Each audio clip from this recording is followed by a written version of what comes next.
donc le nouveau musée de l'homme. Donc dans l'exposition, il y a 3 parties. La première partie, c'est qui sommes-nous, c'est-à-dire une définition de l'homme, de l'individu, de sa place dans le groupe social. La deuxième partie est d'où venons-nous, c'est-à-dire l'origine du buisson évolutif de l'homme et donc toutes les espèces que je vais vous détailler maintenant. Et la troisième partie, où allons-nous, c'est-à-dire l'impact de l'homme sur son environnement.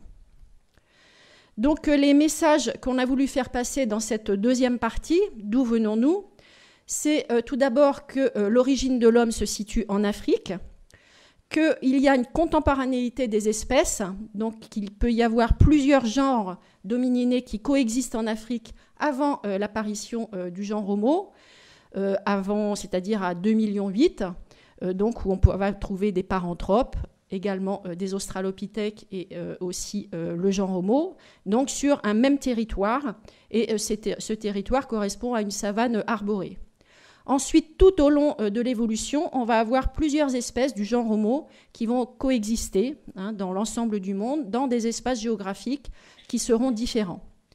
On a essayé de présenter également les hypothèses sur les voies possibles de migration, en fonction du paléenvironnement, de la géologie et de la chronologie de ces homininés. Et enfin, l'utilisation et la fabrication des outils qui ne sont pas le propre du genre Homo, puisque dernièrement, on a trouvé des outils qui datent de 3,3 millions et donc qui sont présents avant l'apparition du genre Homo. Donc ça, c'était les messages scientifiques que l'on a voulu faire passer. Les objectifs, c'est également de présenter le quotidien de ces hommes fossiles et les différentes hypothèses sur la reconstitution de leur mode de vie. Et donc, on a présenté dans cette exposition plusieurs petits... pas des ateliers, si des ateliers, à côté de la présentation de ces hommes fossiles. Donc tout d'abord sur les plus anciennes traces de bipédie, sur les plus anciennes traces d'habitat, et également sur les témoins des comportements de subsistance, donc les différents outils lithiques, osseux, qui nous renseignent également sur l'aire de déplacement de ces hommes fossiles, en fonction de l'origine de la matière première.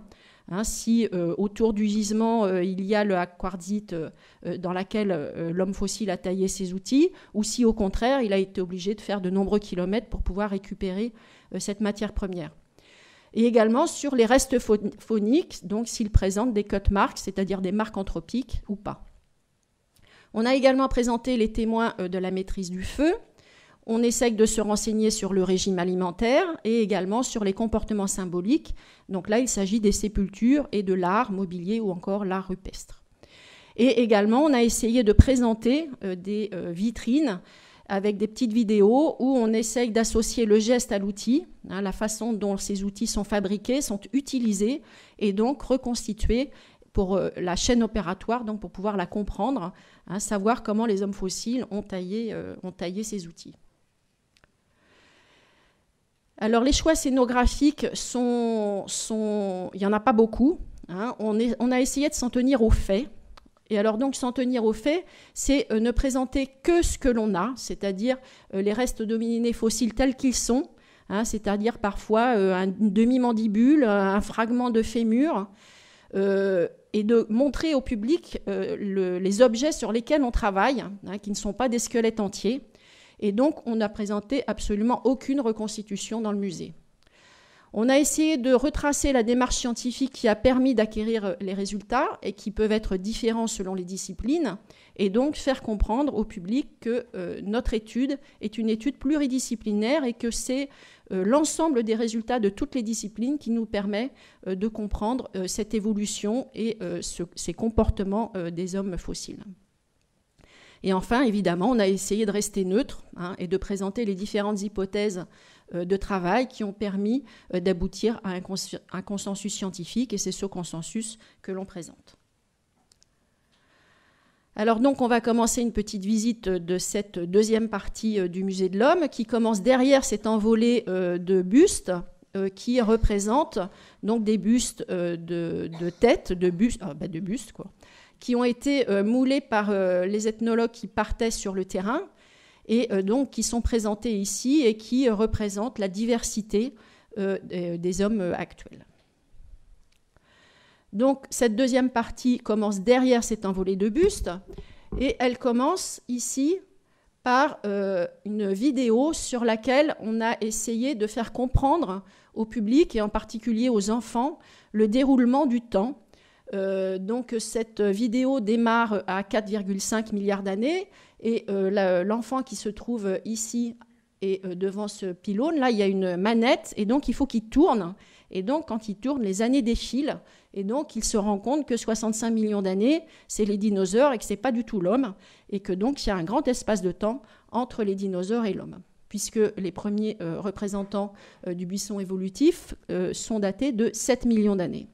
Et donc il nous avait semblé important de faire comprendre cette notion du temps long au public qui visite l'exposition. On a divisé ce buisson évolutif de l'homme en 4 plateaux. Donc vous avez ici le premier plateau. Sur chacun de ces plateaux, on a donc présenté les restes humains que l'on avait qui correspondaient à une espèce. Ce plateau correspond au laps de temps qui est ici sur le fond du plateau. Vous avez ici le temps qui se décline de 7 millions jusqu'à 3 millions d'années pour celui-ci, et donc sur lequel on a trouvé les restes de fossiles correspondant à 4 espèces. Ici, à 7 millions d'années, le crâne de Toumaï, donc dont vous parlera Guillaume, je pense. Ensuite, ici, à 6 millions d'années, les restes d'Aurorine, et ici, les 2 espèces d'Ardipithèque. Donc, sur ce plateau, on a ici le temps qui s'écoule. On a l'émoulage des individus fossiles correspondant aux individus les mieux représentés de l'espèce qui sont présentés. Donc, ici, le crâne de Toumaï, ici, le fémur de Aurorine, et ici, les Ardipithèques. Au sol, ici, on a des silhouettes qui représentent ces homininés fossiles, et donc je vais vous expliquer la façon dont on les a conçus. Ici, il y a des cartels pour chacune des espèces, avec un exposé sur l'espèce elle-même, avec ici ses caractères généraux, et ici les caractères qui correspondent à l'individu qui est présenté, et ici une vidéo qui retrace le message que l'on veut faire passer sur chacun de ces plateaux. Alors donc voici le deuxième plateau, qui correspond au laps de temps compris entre 4 millions et 2 millions d'années. Ici, le troisième, donc c'est la sortie d'Afrique, qui est donc datée de 1,8 million jusqu'à 200 000 ans. Et le dernier, ici, de 200 000 ans jusqu'à aujourd'hui, donc avec le néandertalien, l'homme moderne et l'homme de Flores, sur lequel on reviendra un petit peu. Donc pour faire tout ça, on a récolté énormément de renseignements. Ce travail que je vous présente aujourd'hui, ce n'est pas moi qui l'ai fait toute seule, évidemment. Ça a vraiment été une aventure scientifique et humaine entre les scientifiques, mais également aussi entre l'équipe muséographique et l'équipe technique. Et donc, c'est le résultat de tout cela que je vous présente en leur nom à tous aujourd'hui. Donc, pour chacune de ces espèces, ici j'ai choisi l'espèce Australopithecus afarensis, qui devrait être écrite en italique d'ailleurs, pour lequel on a récupéré tous ces renseignements. Donc ici, le laps de temps pendant lequel cette espèce est présente. Ici, sa position géographique. Et pour chacun des sites que l'on présente, les données GPS ont été recherchées et donc sont présentes sur ce cartel. Ici, une petite photo du site où a été découvert le spécimen. Ensuite, on a cherché tous les renseignements correspondant à l'environnement, donc aussi bien la faune que la flore, que l'on a présenté dans ce cartel, et également le niveau culturel, donc aussi bien correspondant aux outils, donc le degré évolutif de l'industrie, s'il s'agit de bifaces, de matériel plus élaboré ou encore plus archaïque. On montre également l'holotype et ici, donc, on récupère tous les renseignements correspondant à la morphologie. Et donc, voici ce cartel avec ici les renseignements correspondant à l'espèce, donc détaillés, et ici un petit imprimé. Ici, la silhouette est plus ou moins floue selon que l'on a plus ou moins de restes squelettiques. Donc, lorsque ici c'est flou, ça veut dire qu'on n'a pas beaucoup de restes. Ici, les renseignements correspondant au spécimen avec le découvreur et le site, et ici le lieu de découverte, la zone géographique. Donc on a fait ça pour chacune des 27 espèces d'homininés qui sont présentées dans l'exposition.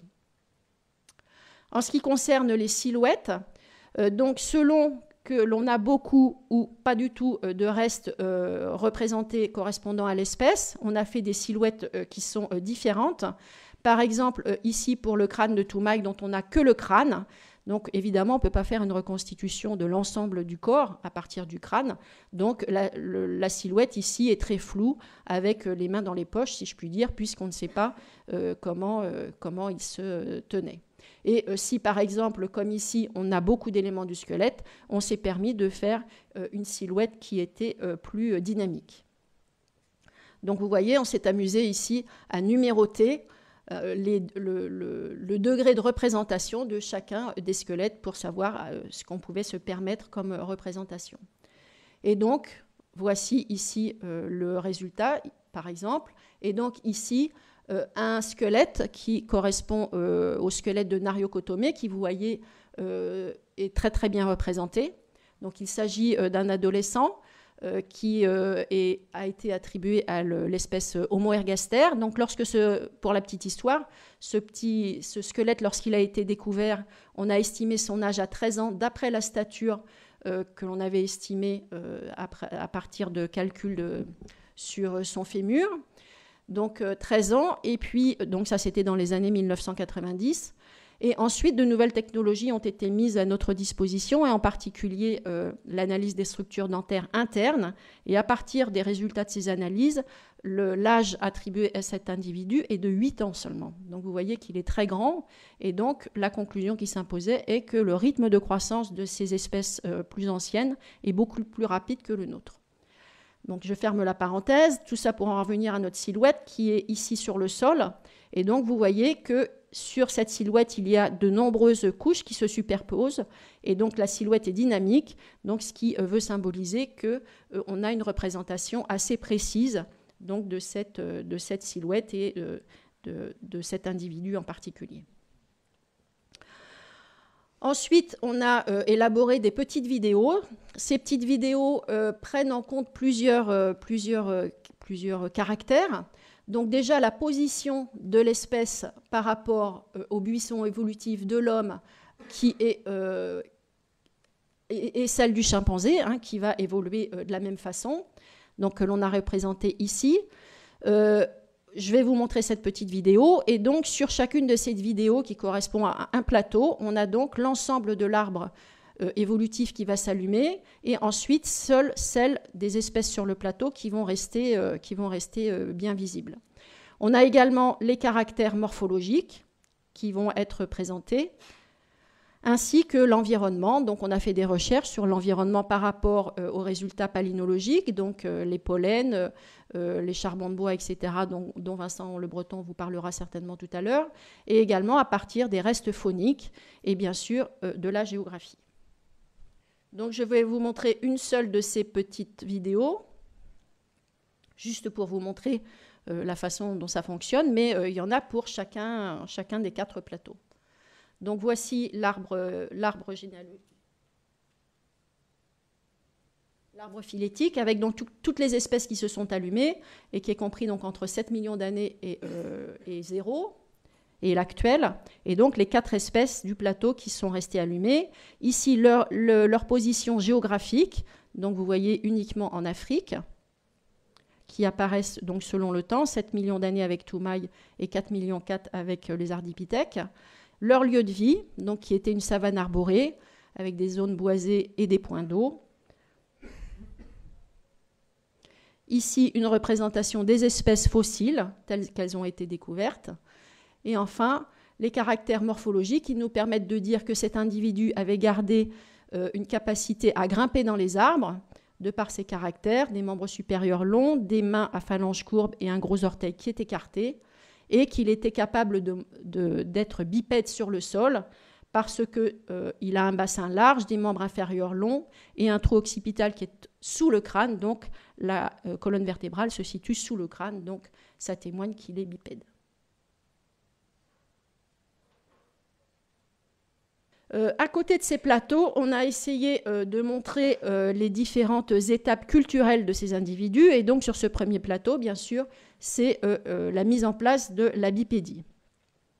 Donc, on a un espèce de petit atelier derrière ce plateau où on montre des figures, donc sur tout un panneau très grand, où on montre le squelette d'un homme actuel, le squelette d'un chimpanzé, on montre les empreintes de pied des espèces, d'un homme actuel, d'un chimpanzé et également des australopithèques pour montrer la différence de courbure de cette voûte plantaire entre l'australopithèque, le chimpanzé et l'homme. Et ensuite, on a mis en place cette piste. Vous connaissez peut-être cette piste qui est la piste de l'Étolil, qui se trouve en Tanzanie, qui a été découverte par hasard. Ce gisement se situe près d'un volcan. Il y a eu une éruption volcanique, donc des cendres volcaniques qui se sont déposées. Il y a eu de la pluie, donc les cendres étaient humides. Les individus ont marché, les individus et les animaux ont marché dans cette cendre volcanique humide. Ensuite, il y a eu un rayonnement solaire très important qui a fait un encroûtement et une autre éruption volcanique qui est venue recouvrir le tout. Et donc, c'est cette succession d'événements qui nous a permis de découvrir donc, cette piste de l'Étolil que l'on a représentée ici à l'identique. Il s'agit vraiment d'un moulage des empreintes telles qu'elles ont été découvertes. Et donc, on a retracé ici des empreintes de pas d'un individu adulte et ici d'un enfant. Et donc, il s'agit d'un jeu. Il y a les instructions sur le côté. Donc, l'enfant se déchausse et met ses pieds dans les empreintes de pieds qui sont sur cette piste.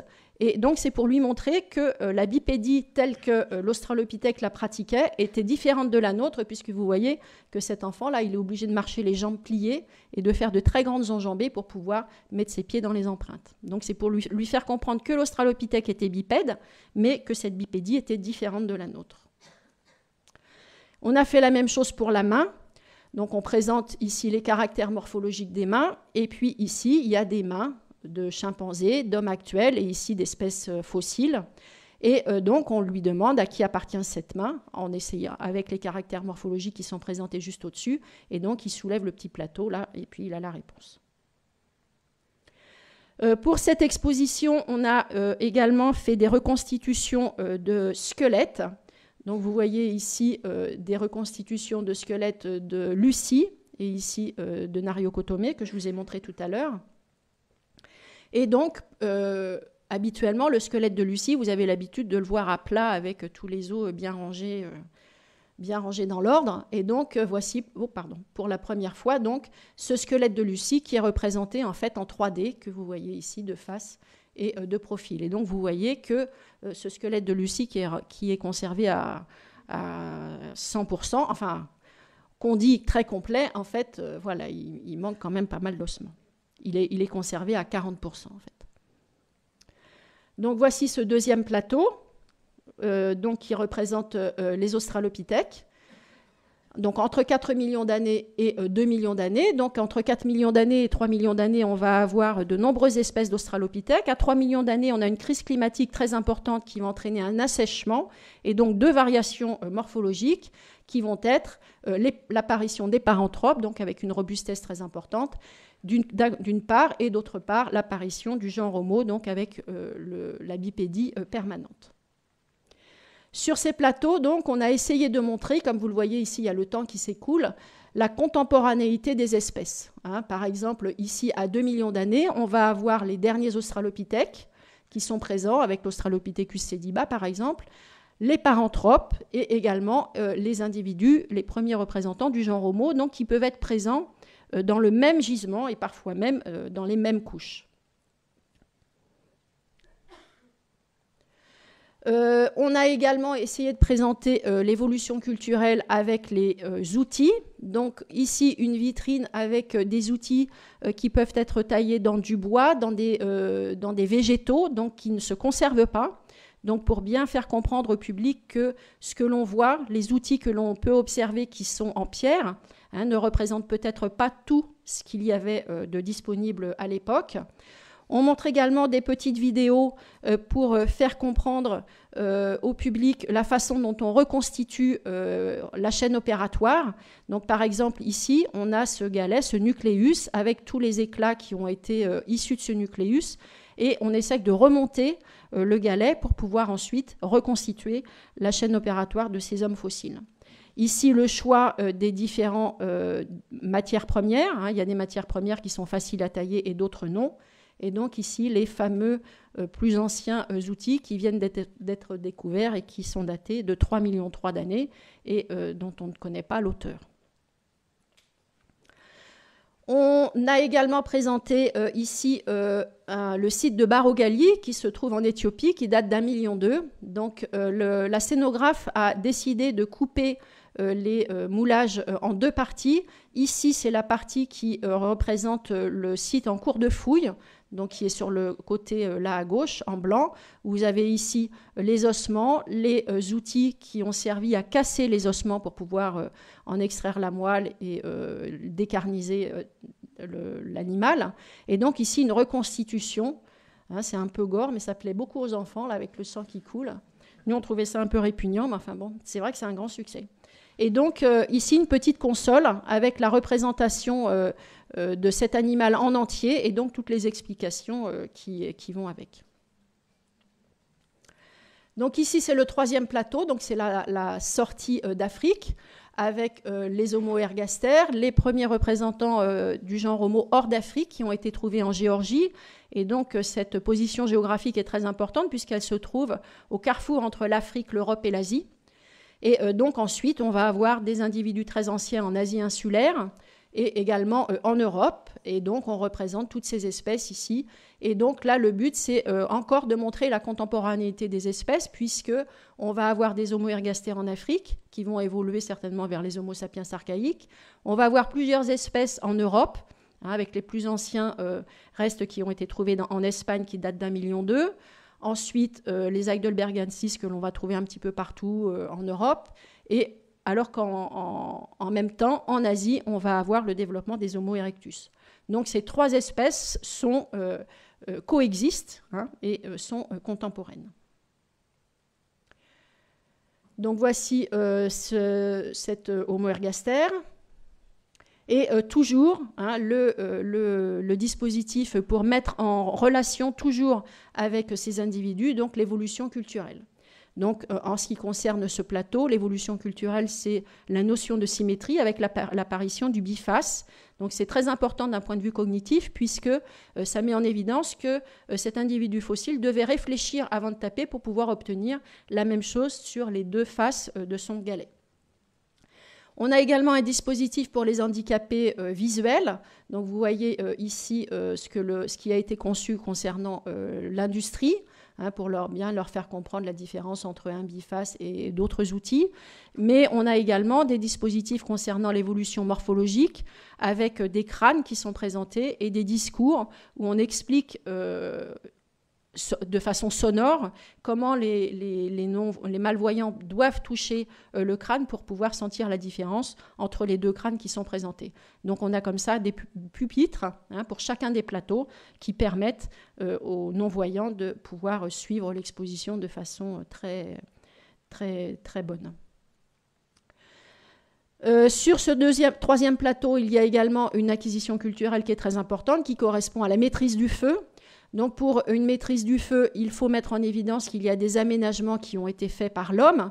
Donc ici, il s'agit de cet empierrement ici qui se trouve autour du foyer. Et donc là encore, vous voyez, vous avez ici le site tel qu'il a été fouillé et ici la reconstitution.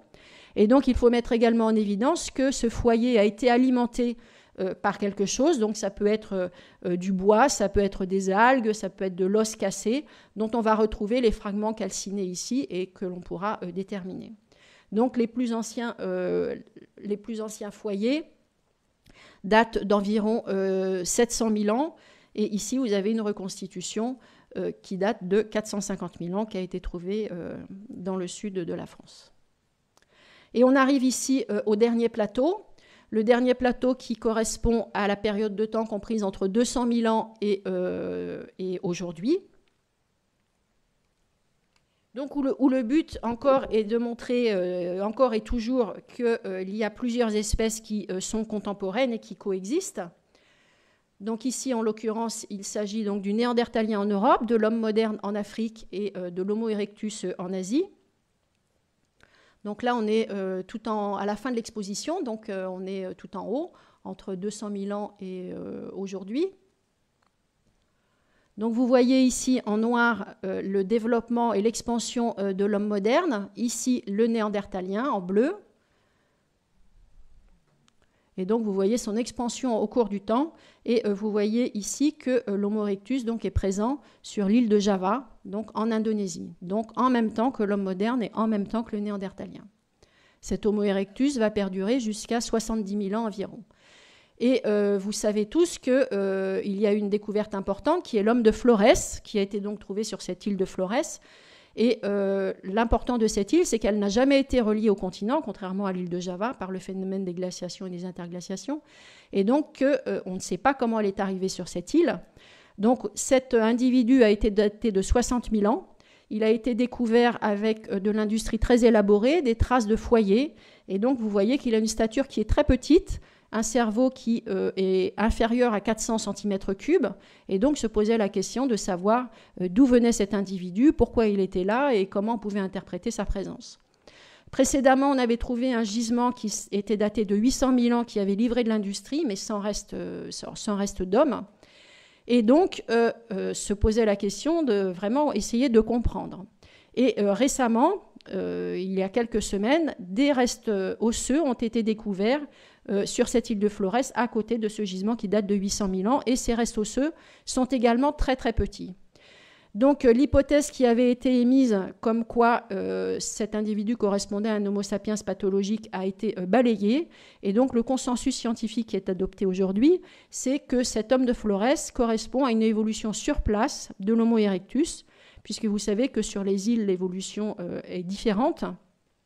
Vous avez vu ici quelques animaux, par exemple l'éléphant qui sur le continent est très gros parce qu'il doit se défendre sur cette île, comme il n'y a pas de prédateurs, il est tout petit, ou encore le lézard qui sur le continent est petit parce qu'il doit se faufiler pour ne pas se faire manger, sur cette île de Flores est très gros puisqu'il s'agit du dragon de Komodo.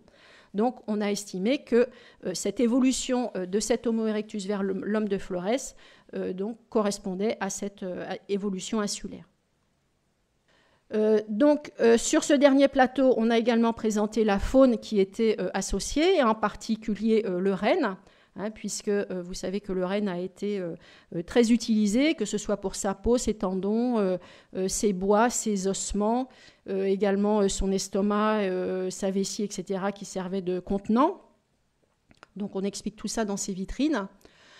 À la fin de cette deuxième partie, on présente ce que l'on a appelé la chambre des ancêtres. Donc cette chambre des ancêtres correspond à la présentation d'hommes fossiles originaux. Donc vous avez par exemple ici le fossile original du crâne de la dame de Cavillon, et ici un moulage de la sépulture tel qu'il a été découvert. Et donc, vous voyez que sur sa tête, il y a plein de coquillages et de craches de cerf qui ont été percés et qui correspondent certainement à une résille qui était posée sur sa tête. On peut parler de sépulture parce que vous voyez que tous les os sont en connexion. Il y a une fosse qui a été creusée et devant son tibia, il y a un petit amoncellement de coquilles qui permet de dire que certainement, elle avait un vêtement et que les petites coquilles se sont donc affaissées à cet endroit-là. Donc on présente également les restes de Cro-Magnon. Vous avez ici le crâne de Cro-Magnon 1, là le crâne de Cro-Magnon 2. Également le crâne de l'Abripato. Donc ces restes ont été trouvés dans le gisement de Cro-Magnon et de l'Abripato qui se trouve aux Hésies, en Dordogne. Et également des restes de Néandertaliens, ici la chapelle aux Saints, la Ferracie et l'enfant de Pêche de Lazé. Et donc on montre les caractères qui permettent, on en profite lâchement, pour montrer les caractères qui permettent de différencier le néandertalien de l'homme moderne, en particulier ici le torus au-dessus des orbites qui est continu, alors qu'ici il n'existe pas, la forme des orbites qui est arrondie alors que là elle est carrée, ici la face qui est pneumatisée et gonflée alors que là elle est creusée, et l'absence de menton qui n'est présent que chez l'homme moderne, comme vous le savez. Et donc même sur ce petit crâne d'enfant néandertalien du Pêche de Lazé, on peut dire que c'est un néandertalien parce que vous voyez, la forme des orbites est arrondie. Et ça, c'est le pied de la Ferracie 2 dont les ossements sont dans du sédiment très dur, très induré, et donc qui a été scanné, et donc l'étude des ossements a pu être effectuée virtuellement.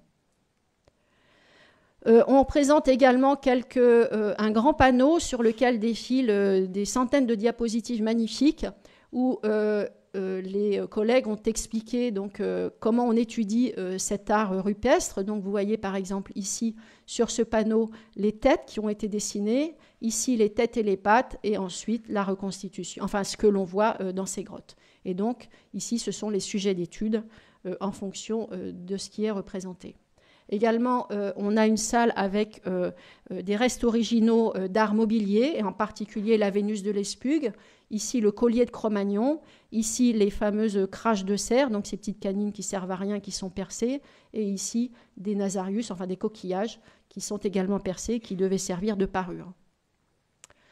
On montre aussi ce petit dispositif qui correspond au campement de Pincevent, pour montrer que c'est les résultats des études pluridisciplinaires qui sont importants et pas de chaque discipline considérée isolément. Donc cet exemple de gisement de Pincevent est présenté sur les 50 dernières années de fouilles. Vous avez ici André Leroy-Gourand qui a fouillé dans les années 1980, ici Michel Julien dans les années 2000, et ici Pierre Baudu qui est directeur du chantier actuellement. Ils avaient chacun des spécialités différentes. André Leroy-Gourand est préhistorien, Michel Julien paléo-environnementaliste, et Pierre Baudu travaille sur la répartition des objets au sol, c'est-à-dire savoir pourquoi cet éclat se trouve là et pas là. Et donc le but, c'était de reconstituer cette cabane, puisque vous voyez ici au sol, il y a un foyer, et donc il avait été émis l'hypothèse qu'une cabane avait été présente, et donc chacun de ces spécialistes a reconstitué cette cabane en fonction de sa spécialité, et en fonction de son vécu et des résultats qu'il pouvait apporter. Et vous voyez que les trois cabanes sont différentes.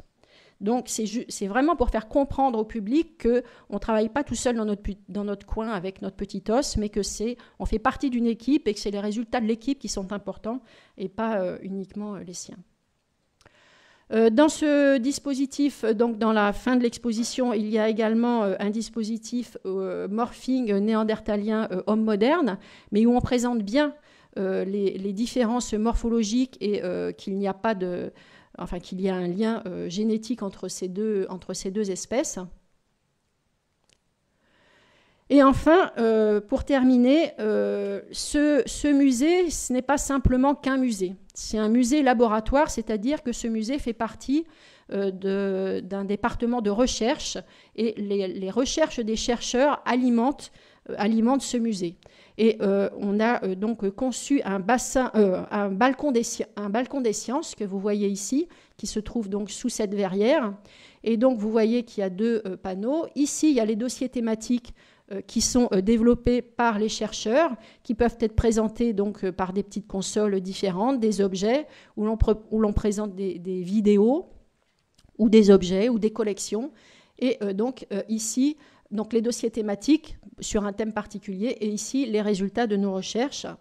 Et donc sont présentés par exemple des petites vidéos sur les métiers du muséum, que ce soit les chercheurs, les collections, la gestion des collections qui est très importante, et tous les techniciens et les ingénieurs.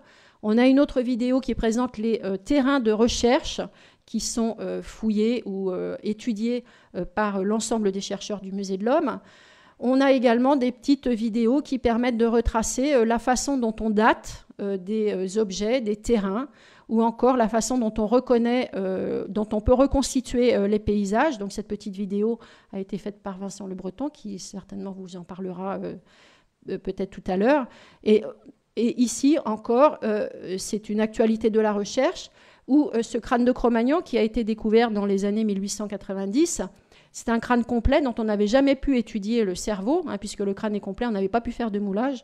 Et donc, tout à fait récemment, on a fait un scanner de ce crâne, et donc on a pu obtenir le moulage endocrânien, et donc étudier le cerveau de cet homme de Cro-Magnon et le comparer à celui des hommes actuels.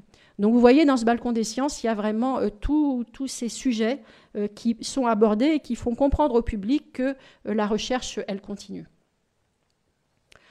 À l'entrée de cette exposition, hein. Vous avez également des définitions qui correspondent à l'homme biologique, comme quoi nous sommes tous uniques, que nous avons tous un patrimoine génétique et culturel qui nous est propre. Ici, c'est l'expansion de l'homme à travers le monde et qu'on a une origine commune qui est africaine. Et donc, on est un tout petit bout des 8,5 millions d'autres espèces qui sont issues, elles aussi, d'une évolution qui est longue. Voilà, je vous remercie.